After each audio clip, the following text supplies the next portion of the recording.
لیکن 91واں حج اس کی زندگی لے گیا۔ اب تیسری واقعہ سنیے۔ مکہ میں حضرت امام جعفر صادق رضی اللہ تعالی عنہ کہیں تشریف لے جا رہے تھے۔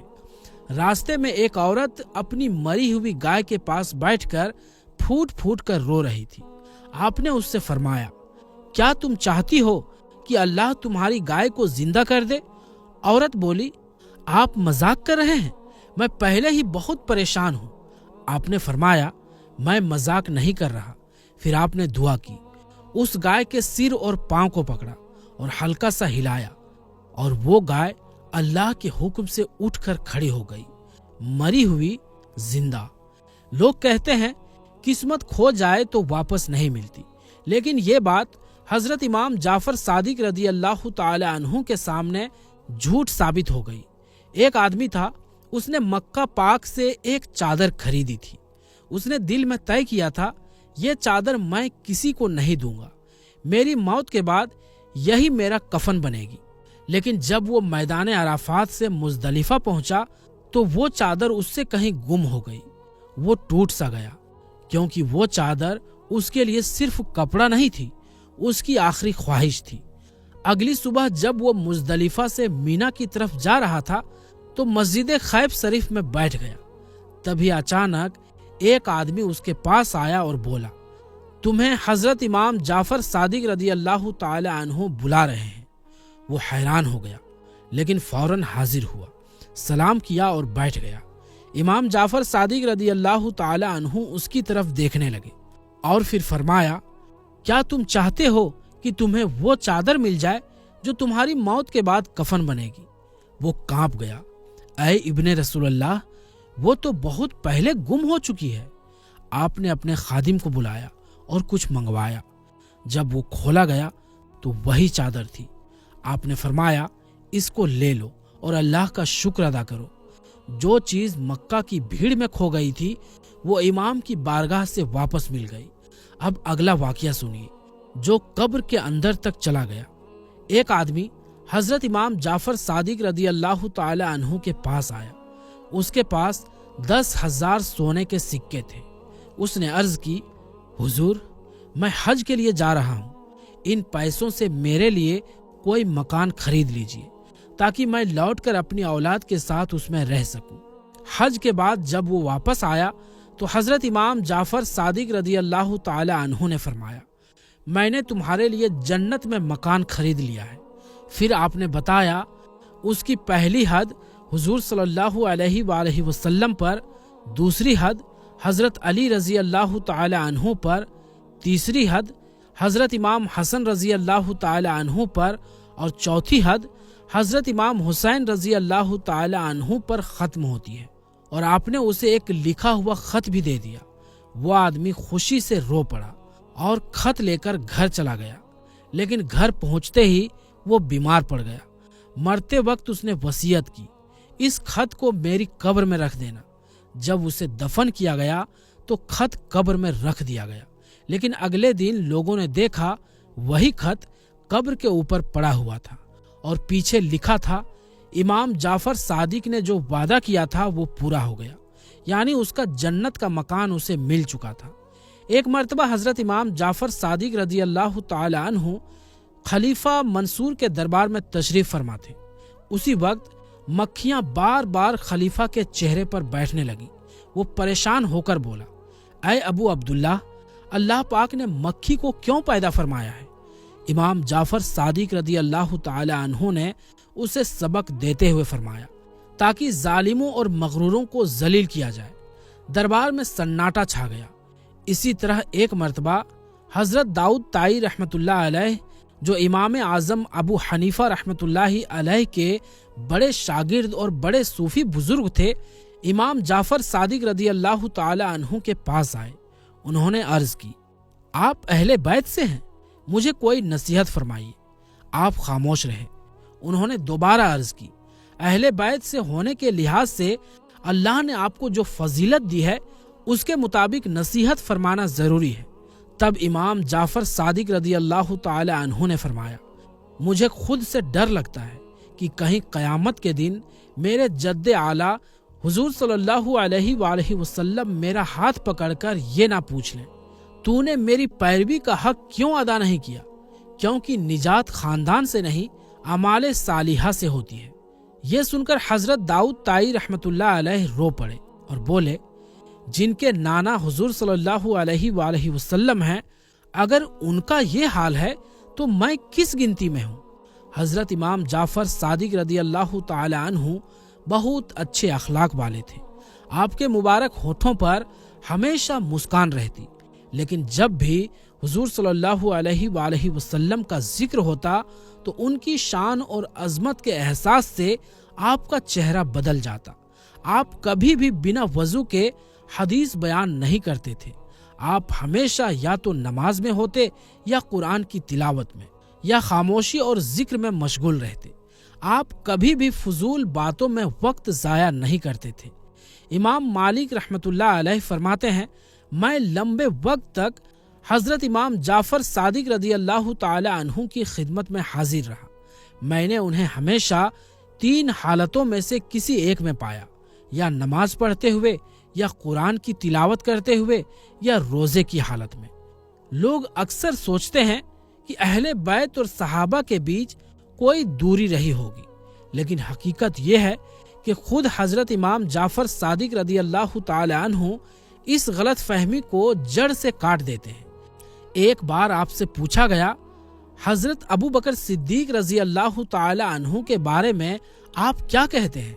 امام جعفر صادق رضی اللہ تعالی عنہ نے فرمایا، میں ان کے بارے میں صرف بھلائی ہی کہہ سکتا ہوں۔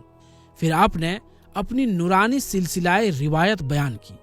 میرے والد امام محمد باقر سے، انہوں نے امام زین العابدین سے، انہوں نے امام حسین رضی اللہ تعالی عنہ سے، اور انہوں نے مولا علی شیر خدا سے سنا کہ حضور صلی اللہ علیہ وآلہ وسلم نے فرمایا، ابو بکر صدیق سے بڑھ کر کسی انسان پر نہ سورج چڑھا ہے اور نہ کبھی غروب ہوا۔ پھر امام جعفر صادق رضی اللہ تعالی عنہ نے فرمایا، اگر اس روایت میں نے ذرا بھی غلطی کی ہو تو مجھے قیامت کے دن رسول اللہ صلی اللہ علیہ وآلہ وسلم کی شفاعت نہ ملے، اور میں کیوں نہ ابو بکر صدیق رضی اللہ تعالی عنہ کی فضیلت بیان کروں، جبکہ میں خود قیامت کے دن ان کی شفاعت کا امیدوار ہوں۔ پھر آپ نے اور فرمایا، جو شخص ابو بکر اور عمر کی فضیلت نہیں جانتا وہ سنت کو نہیں جانتا۔ میں نے اہل بیت میں کسی کو ایسا نہیں دیکھا جو ان سے محبت نہ رکھتا ہو۔ اور آپ نے یہ بھی کہا، ابو بکر صدیق کا دل اللہ کی پہچان سے بھرا ہوا تھا، ان کے دل میں اللہ کے سوا کچھ نہیں تھا، وہ ہر وقت لا الہ الا اللہ میں مشغول رہتے، اور عمر فاروق کی زبان پر اکثر اللہ اکبر رہتا تھا۔ ایک بار کسی نے آپ سے پوچھا، صدیق اور فاروق کے بارے میں کیا کہتے ہیں؟ آپ نے فرمایا، تم مجھ سے ان لوگوں کے بارے میں پوچھتے ہو جنہوں نے جنت کا پھل چکھ لیا ہے۔ اور آپ نے صاف فرما دیا، جو شخص ابو بکر اور عمر کا ذکر بھلائی سے نہیں کرتا اس سے میرا کوئی تعلق نہیں۔ اتنی بڑی شخصیت ہونے کے باوجود حضرت امام جعفر صادق رضی اللہ تعالی عنہ موت کو نہیں بھولتے تھے۔ آپ رات کے سناٹے میں قبرستان جایا کرتے اور قبروں سے کہتے، اے قبر والوں، میں تمہیں پکارتا ہوں لیکن تم جواب نہیں دیتے۔ پھر خود ہی کہتے، میرے اور تمہارے بیچ ایک پردہ ہے، لیکن جلد ہی میں بھی تمہارے ہی جیسا ہونے والا ہوں۔ آپ یہی کہتے رہتے یہاں تک کہ صبح صادق ہو جاتی، پھر آپ فجر کی نماز کے لیے مسجد کی طرف بڑھ جاتے۔ حضرت امام جعفر صادق رضی اللہ تعالی عنہ فرماتے ہیں، اے انسان، جو چیز تجھ سے چلی گئی اس پر اتنا غم کیوں کرتا ہے؟ تیرا رونا اسے واپس نہیں لائے گا، اور جو چیز آج تیرے پاس ہے اس پر گھمنڈ کیوں کرتا ہے؟ موت ایک دن اسے بھی چھین لے گی۔ پھر آپ رضی اللہ تعالی عنہ فرماتے ہیں، 5 طرح کے لوگوں سے دوستی مت کرنا۔ پہلا، بہت جھوٹ بولنے والا، کیونکہ تو اس سے دھوکہ کھائے گا۔ وہ شراب کی طرح ہے، دور کو قریب دکھائے گا اور قریب کو دور کر دے گا۔ دوسرا، بے وقوف آدمی، کیونکہ اس سے تجھے کوئی فائدہ نہیں ہوگا، وہ تجھے فائدہ پہنچانا چاہے گا مگر نقصان پہنچا بیٹھے گا۔ تیسرا،